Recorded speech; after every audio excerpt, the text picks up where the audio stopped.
Well, I think these are a remarkable turns of event that we're seeing almost every day.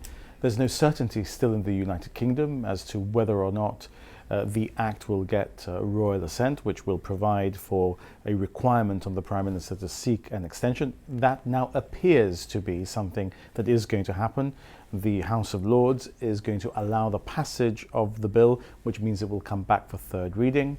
Then there is the issue of the motion and whether or not that will lead to a general election, and whether the date of that general election is before the European Council, after the European Council, before the 31st of October, or after the 31st of October. All these things are still in the air. There's still, I think, a lot of drama to come. But I think the most dramatic thing that has happened is that a new Prime Minister has lost his first 3 votes in Parliament and is rendered, in that sense, politically impotent to an extent. He's seen 21 people from his own benches rebel against him, and he's expelled them. These are extraordinarily dramatic times, especially when you look at the identity of those who are no longer able to call themselves Conservative members of Parliament. The grandson of Winston Churchill, the father of the House, Ken Clarke, has a long relationship with Gibraltar. These are really unexpected developments. What would you like to see happen? What would be the perfect outcome for Gibraltar? Look, I think for Gibraltar, although the European Union has not covered itself in glory in the way that it has behaved with us, there is no better deal than the deal that we have today in the EU. There are opportunities for us outside of the EU. Of course there are. We will survive, and indeed we will thrive outside the EU. Of course we will. We will even survive and do okay out of a hard Brexit, in the sense that we will continue to operate insofar as possible like we do today, but there will be changes required. Now, if we were to have our bespoke option, let us be very clear. I do not like the way Tusk and Juncker and some of his cabal have behaved in relation to Gibraltar, but staying in the European Union is still the best option for our future economically and for our children. We see an extension. A lot of these scenarios lead towards an extension. Where do you see Spain in all of this? Do you think that it will try to make hay while the sun shines, so to speak? Well, I think the Spanish are as bewildered as most other Europeans looking at what's happening in the UK. I think they're planning. I think part of their planning is to ensure that their citizens are not adversely affected by Brexit. In a unilateral manner, they've created a Real Decreto Ley, which is one of their laws, which enables them to give comfort to some of their citizens. They are talking only about one thing in terms of the Gibraltar frontier, which is to continue to allow fluidity as they do today. So look, will we politically put any store by a political declaration that a Spanish politician has made? Of course not. We can't rely on them. Even being members of the European Union, we've seen Senor Margallo have 4-hour queues, which is what led to the assumption in the Yellowhammer report. So if you look at all of these things, what is Spain going to try and do? Look, in my view, they're going to try and protect their citizens. That means ensuring there can be fluidity.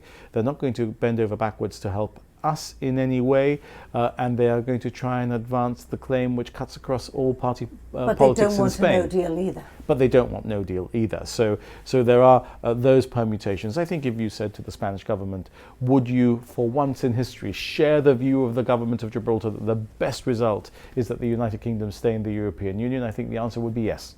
Reluctantly.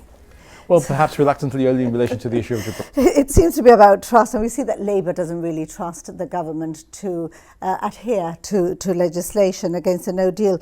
When would Gibraltar feel safe to stop preparations or at least pause them?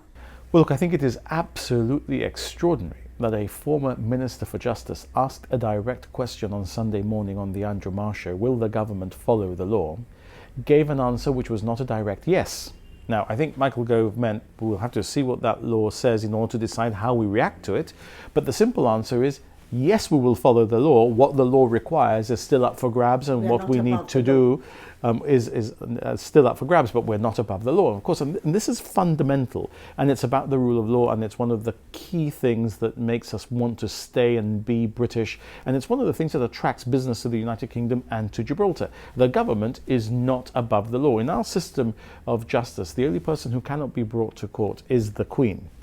Everybody else is equal before the law. The government and the most powerful member of the government, the Prime Minister in the United Kingdom, the Chief Minister of Gibraltar, is as justiciable in our courts as against a pauper and are equal in arms. Now, because of that, I think there was a concern about where we were going in our system of government and where will we therefore feel safe. I think we will only feel safe in the context of Gibraltar if no deal is completely off the cards by law and it is accepted that there is no wriggle room to allow even an accidental no deal, where even no deal is off the table and the potential for a second referendum is clearly set in stone. I think that will not happen until after a general election in the United Kingdom. And I think the general election that is coming in the United Kingdom is going to be a stark choice between two banks of opinion. The Brexit Party and the Conservative Party, representing leaving do or die by a particular date. The 31st of October may have passed or may not have passed by the time of that general election, depending on what happens on the motion.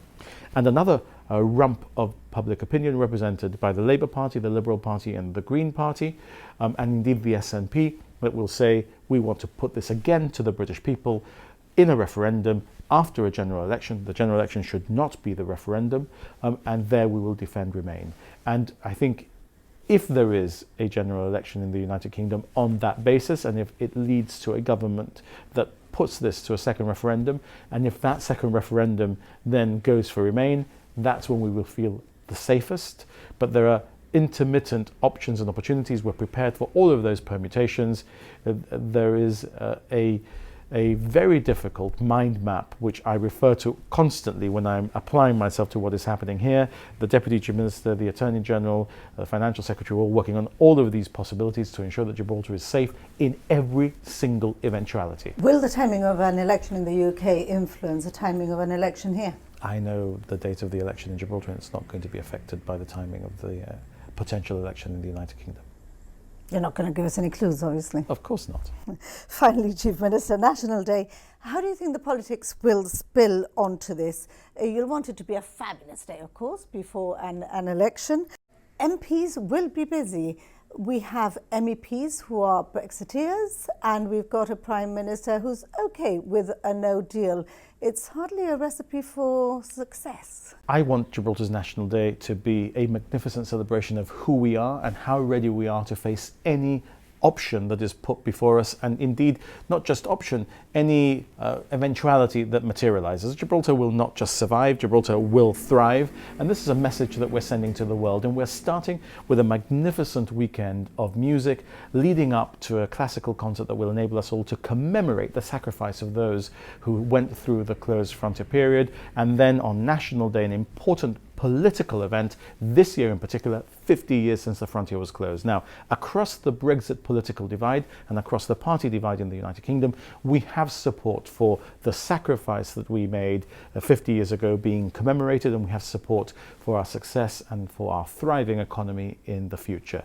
I have a very good relationship with all of the parties in the United Kingdom, indeed with all the party leaders. Boris Johnson is not somebody with whom I share an objective on Brexit or indeed a social ideology, but he is somebody who really believes in Gibraltar, and therefore I expect that we will be able to see from those Conservatives who are able to attend, maybe from the House of Lords rather than from the House of Commons, real support from the government. The Labour Party is also hugely supportive of Gibraltar. It gave us the double lock, and its leadership is committed to the double lock. The Liberal Party is committed to Gibraltar. The SNP is committed to Gibraltar. So people may not be able to be here because they may be in Parliament voting, but they will be supporting us through peers, etc. So all of that, I think, is cooking up a recipe for a brilliant National Day commemorating the success of this community since the closed frontier and the sacrifice of those who saw those gates locked in their faces 50 years ago. It's going to be a National Day to remember.